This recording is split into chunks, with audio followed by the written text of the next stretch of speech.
Although it does seem to me that there's been great progress in Thailand from what I have understood was the case, and what I found here, which was a lot more openness to gay people generally and a lot more freedom among gay people to be themselves and to live as they choose.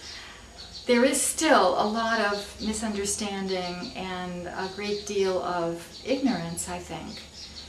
When I tried to explain to some friends here, admittedly in my broken Thai and a bit of their not so good English, when I tried to explain, instead of just answering, no, my son is not married, which is in a sense not so, because in my view he is married. He and his partner are paxé, we say in French.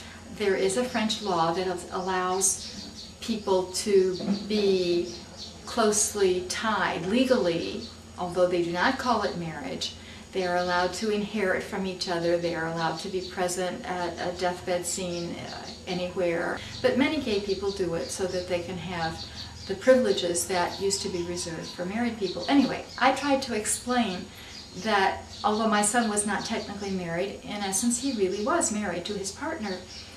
And I got these very blank stares.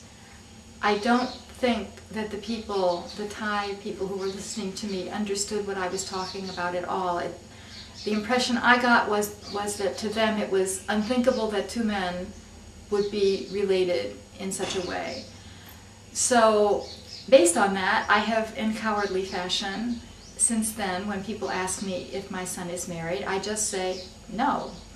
And when they ask me about his upcoming visit, I say he's coming with his friend. We were talking also about how wonderful it is when gay people feel no need to get married in order to present a conservative or a typical or an acceptable side to society. And I look forward to much more of that possibility here in Thailand. In my own case, my former husband and I got married because we thought, we were actually led to believe by his therapist, that that would cure him of his homosexual tendencies. That, of course, is ancient history. That was in the 60s.